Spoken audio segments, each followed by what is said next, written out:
జ్వరాలను తగ్గించే యోగం. జ్వరం తీవ్రంగా ఉన్నప్పుడు మాత్రమే ఉపయోగించాలి తప్ప మామూలు జ్వరానికి నేను చెప్పే ప్రయోగం వాడకూడదండి. మీకు ఎక్కువ 103, 104, 102 పైన టెంపరేచర్ ఎక్కువ అనిపిస్తే కనుక ఆ టైంలో మీరు వాడండి. నార్మల్ జ్వరాలకు అయితే ఇది వాడకూడదు, ముందే చెప్తున్నాను ప్రికాషన్.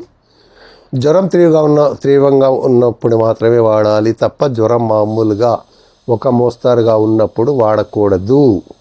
ఓకే, ఫస్ట్ పాయింట్ గుర్తించుకోండి.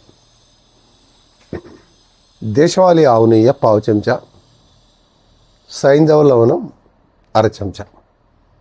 దేశవాళీ ఆవు నెయ్యి పావు చెంచా, సైంధవ లవణం వచ్చి అర చెంచా. ఈ రెండింటిని కలిపి ఒక దాంట్లో కలిపి బాగా రంగరించాలి, ఆయింట్మెంట్ లాగా తయారవుతుంది.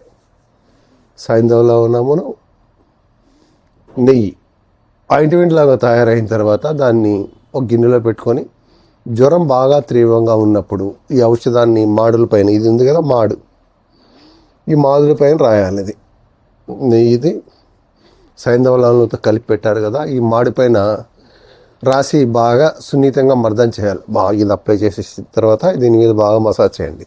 జెంట్లీగా బాగా దీన్ని స్లోగా నిదానంగా మసాజ్ చేయండి. ఇది పైన వెంటనే మీ శరీరానికి చెమటలు పట్టి జ్వరము తలనొప్పి రెండు తగ్గిపోతాయి. ఇక్కడ రాసేదాని వల్ల జ్వరము తలనొప్పి రెండు కూడా తగ్గిపోతాయి. ఇది చాలా అద్భుతమైనది, సులభమైనది. కావాల్సింది మనకు నెయ్యి కావాలి.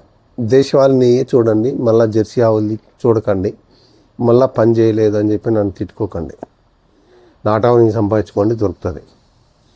ఓకే, ఎప్పుడైనా ఎక్కువ జ్వరం టెంపరేచర్ ఎక్కువ ఉన్నప్పుడు నార్మల్ టెంపరేచర్లో అయితే చిన్న చిన్న ట్యాబ్లెట్స్ వీటితో పోతాయి. ఎక్కువ జ్వరం టెంపరేచర్ ఉన్నప్పుడు ఫిట్స్ కూడా వచ్చే అవకాశం ఉంటుంది. కాబట్టి మీరు నేను చెప్పిన యోగాన్ని సింపుల్గా పెద్ద ఖర్చుతో కూడుకున్నది కాదు, ప్రయత్నం చేస్తే దొరుకుతుంది. చాలామంది ఎక్కడ దొరుకుతుంది నాటావు నెయ్యి అడుగుతారు. మనం సంకల్పం గట్టిగా ఉంటే ఆ ప్రకృతే మనకు చూపిస్తుంది వే, ఎక్కడ దొరుకుతుంది ఏంటనేది. మీకు యోగం చేయగానే ఫస్ట్ క్వశ్చన్ వేసేది ఎక్కడ దొరుకుతుంది, అదే క్వశ్చన్ అడుగుతారు. మీ ఊర్లో ఎక్కడైనా ఉంటుంది, దొరకని ప్లేస్ అంటూ ఏముండదు. సిటీస్లోనే దొరుకుతుంది, కొందరు అమ్ముతున్నారు. అవి తెచ్చుకొని మీ యొక్క ఫీడ్బ్యాక్ని దయచేసి తెలియచేయండి. ఆరోగ్యమస్తు యూట్యూబ్ ఛానల్ ఇంతవరకు సబ్స్క్రైబ్ చేసుకుని వాళ్ళు ఎవరైనా ఉంటే సబ్స్క్రైబ్ చేసుకొని మరిన్ని వీడియోలు మీ ముందుకు తీసుకొస్తాను. మీకు ఎలాంటి సబ్జెక్టు గురించి కావాలని కామెంట్ రూపంలో పెట్టి ఆ వీడియో కూడా నేను చేస్తాను. జై ఆయుర్వేదం, జై జై ఆయుర్వేదం, భారత మాతాకి జై.